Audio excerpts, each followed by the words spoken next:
بسم اللہ الرحمن الرحیم۔ دیکھیے اسے سمجھیے، اور یہ میں نعوذ باللہ کوئی غیر مستند بات نہیں عرض کر رہا ہوں آپ کے سامنے۔ یہ منبر ایسی جگہ نہیں ہے کہ یہاں کوئی غیر مستند بات کی جائے۔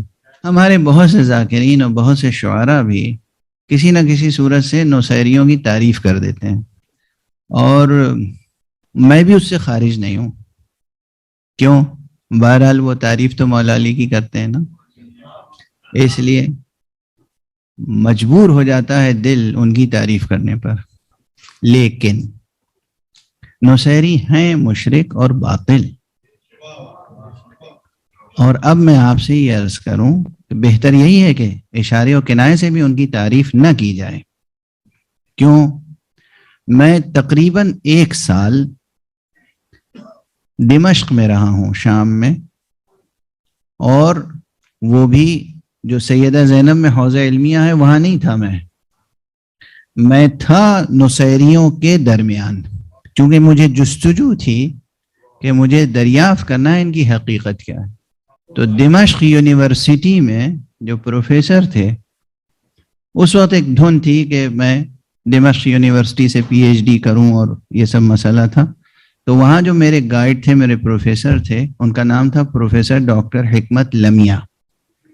میں اکثر ان کی خدمت میں، اور میرے پڑوس میں بھی ادھر ادھر دونوں طرف، چاروں طرف سب نوسیری حضرات تھے، سب نوسیری۔ چونکہ میں سیدہ زینب میں نہیں رہتا تھا، میرا قیام دمشق میں تھا، مزہ میں، اور تقریباً دمشق یونیورسٹی کے قریب روزانہ زیارت کے لیے حاضری دیتا تھا بی بی کے ہاں، اور وہاں آ جاتا تھا، کیونکہ ریسرچ کا مطالعے کا کام تھا۔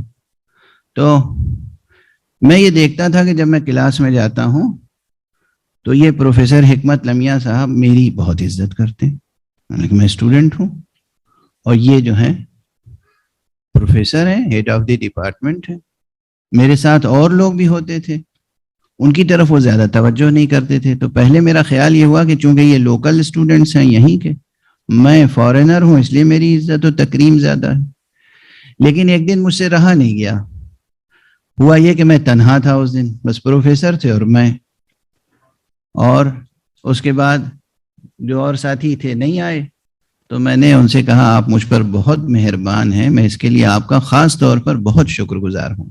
تو مسکرائے، کہا معلوم ہے کہ آپ کا میں کیوں زیادہ احترام کرتا ہوں؟ میں نے کہا کیوں؟ کہا اس لیے کہ آپ شیعہ ہیں۔ میں نے کہا بہت شکریہ، کہ آپ بھی شیعہ؟ کہا نہیں، میں تو شیعہ نہیں ہوں، میں نوسیری ہوں،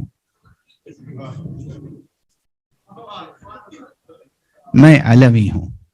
اب مجھے تو جیسے وہ پونجی مل گئی جس کی تلاش تھی، میں تو جستجو میں تھا کہ کوئی براہ راست ملے جو کہے کہ میں نوسیری ہوں، شیعہ نہیں ہوں۔ سمجھ رہے ہیں آپ؟ انہوں نے کیا کہا؟ میں شیعہ نہیں ہوں، میں تو نوسیری ہوں۔ فرق یہیں واضح ہو گیا۔ اللہ نے شیعہ کی تعریف کی ہے، رسول نے شیعہ کی تعریف کی ہے، اماموں نے شیعہ کی تعریف کی ہے، اور وہ اپنے منہ سے کہہ رہے میں شیعہ نہیں ہوں، میں نوسیری ہوں۔ راستہ انہوں نے الگ کر لیا نا اپنا۔ اب جب راستہ الگ کر لیا تو پھر بتائیے کہ آپ کو کس کے راستے پر چلنا ہے؟ اچھا، اب مجھے اور جستجو ہوئی، یہ تو پہلی کھل کے بات انہوں نے کہی تھی، اب مجھے جستجو ہوئی کہ میں ان کے شیوخ تک جاؤں، جو ان کے پیران طریقت ہیں، جو ان کے شیوخ ہیں، جو ان کے علماء ہیں، اور جو ان کے چھپے ہوئے علمی خزانے ہیں، جو ان کی کتابیں ہیں جو نہیں چھپی ہیں، مخطوطات کی شکل میں ہیں، مینوسکرپٹس ہیں، اس کی جستجو کروں۔ اور میں اس جستجو میں بڑی حد تک کامیاب ہوا۔ تو معلوم ہوا کہ وہاں جو علوی ہیں وہ 2 قسم کے ہیں۔ اب یہ ایک ایسی بات چھڑ گئی کہ اسے چھڑ گئی بس۔ اب تو مجھے بڑی حد تک کامیابی ملی، اور میں ان کے شیوخ کے ہاں گیا۔ اب بعض چیزیں ایسی ہیں جو میں اس منبر سے عرض بھی نہیں کر سکتا، کہ ان کے شیوخ شیخ مذہب، شیخ طریقت، لیکن ان کے گھر کا ماحول بالکل ایسا تھا کہ جیسے کسی یورپ کے آزاد خیال گھرانے کا ماحول ہو، مثلا پردے کے معاملے میں یا اور مسائل میں، اور انہیں فخر تھا کہ وہ علوی ہیں، نصیری ہیں. اور جب مطالعہ بڑھا تو معلوم ہوا کہ یہ تقدیس، دیکھیے جو مشرکین کا انداز ہے، بت پرستوں کا انداز ہے کہ وہ مثلا رام کی بھی پوجا کرتے ہیں، لیکن ایک علاقہ ایسا ہے جہاں راون کی بھی پوجا ہوتی ہے، جہاں شیو کی بھی پوجا ہوتی ہے، اور معلوم ہوا کہ وہ کالی دیوی کی بھی پوجا ہوتی ہے. تو یہ متضاد باتیں. بالکل اسی طرح وہاں میں نے دیکھا کہ یہ عبد الرحمن ابن ملجم جو قاتل ہے امام کا، جس پہ ہم لعن کرتے ہیں، اس کو بہت مقدس سمجھتے ہیں. تقدیس یعنی گویا اس کی پوجا. میں نے کہا یہ کیا معاملہ ہے؟ اور فرمانے دیکھیے جب شیطان بہکاتا ہے تو کس طرح بہکاتا ہے، کفر و شرک جب داخل ہوتا ہے تو کس طرح داخل ہوتا ہے. بالکل ایسے ہی جیسے ہمارے یہاں جو لوگ نصیری تو نہیں ہیں، نصیری پن آ گیا ہے ان میں، تو وہ کیا کرتے ہیں، ہم مسجد میں نہیں جائیں گے. کیوں صاحب؟ مسجد تو مقتل ہے مولا کا. دیکھا منطق؟ یہ بالکل ویسی ہی منطق ہے. مسجد تو مقتل ہے حضرت علی کی، تو ہم کیوں جائیں گے مقتل میں؟ مسجد مسجد ہے. اور ہمارے یہاں مسجد کی اپنی حرمت ہے، مسجد کی اپنی فضیلت ہے. مسجد میں جا کے نمازیں پڑھنے اور عبادت کرنے اور تلاوت کرنے کا ثواب ہے. مسجد میں اللہ نے، اللہ کے رسول نے، مولا علی نے بلایا ہے، کہا کہ مسجد کو آباد رکھو. مسجد کی تعمیر یعنی مسجد کی آبادی. مسجد کو آباد رکھو، اپنے سجدوں سے مسجد کو آباد رکھو، اپنی عبادتوں سے مسجد کو آباد رکھو. مسجد کو وہی آباد رکھتے ہیں جو اہل تقوی ہوتے ہیں. تو اب انہوں نے یہ کیا کہ ہم وہ لوگ عبد الرحمن ابن ملجم جو قاتل ہے مولا کا، اس کی تقدیس کرتے ہیں، پوجا. کیوں؟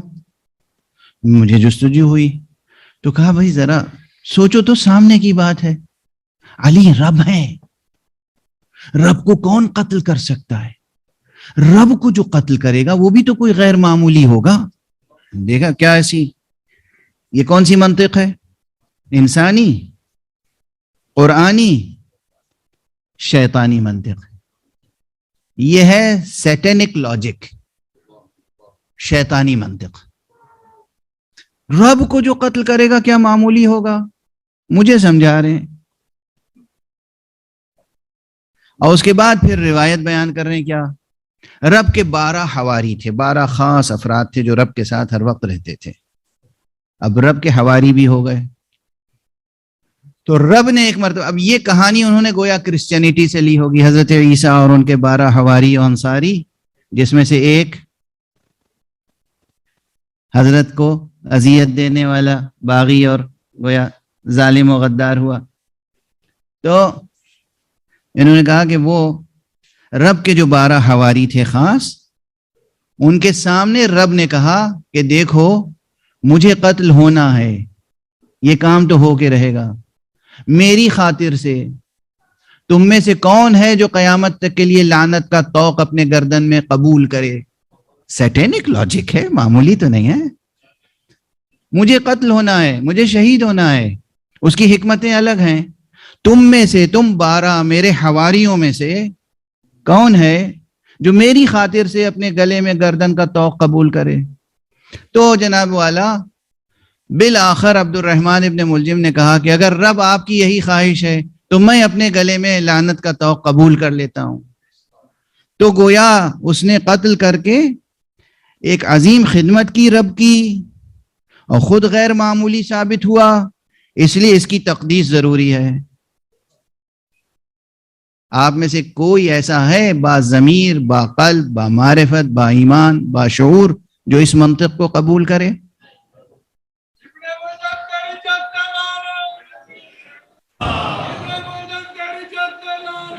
جزاک اللہ.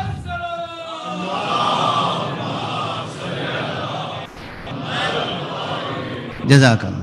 تو میں دست ادب جوڑ کے، یہ میری ریسرچ یوں ہی نہیں ہے، یہ آپ جائیں، کوئی بھی جائے آزادانہ طور پہ، کوئی جوان، کوئی بچہ، کوئی بوڑھا، کوئی ریسرچر، کوئی اسکالر جائے اور جا کے ان کی کتابوں کو پڑھے، ان کے صحیفوں کو پڑھے، ان کو شیوخ سے ملے.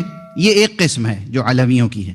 وہ علوی الگ ہیں کہ جو دراصل صحیح مسلک و مذہب و دین پر تھے اور کسی سبب سے وہ علوی کہلانے لگے، وہ ایک الگ قسم ہے، بڑی قسم. لیکن یہ جنہیں آپ نصیری کہتے ہیں، جن کی تعریف کرتے ہیں، خود نصیری بننے کی خواہش کرتے ہیں، خود سوچتے ہیں کہ ہم نصیری سے آگے نکل جائیں 2 قدم، نصیری علی کو اللہ کر رہا ہے تو ہم اللہ سے بھی بڑھا کے علی کو کچھ کہیں.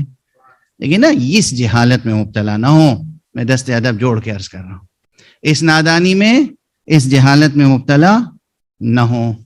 شرف آپ کا ہے شیعہ ہونا، اس لقب پہ شکر کیجئے، اس عنوان پہ متحد ہو جائیے. اس عنوان پہ آپ متحد ہوں گے تو ایک دن وہ آئے گا کہ جب تمام اہل سنت والجماعت بھی آپ کے ساتھ متحد ہو جائیں گے، کیونکہ ان کے بڑے بڑے علماء پہلے ہی کہہ چکے ہیں کہ شیعہ سے مراد ہم ہیں، شیعہ سے مراد ہم ہیں، شیعہ سے مراد ہم ہیں. ایک لفظ پہ متحد ہو جائیں کہ ہم شکر ادا کرتے ہیں خدا کا کہ شیعہ علی ابن ابی طالب ہیں. ایک صلوات پڑھیے محمد.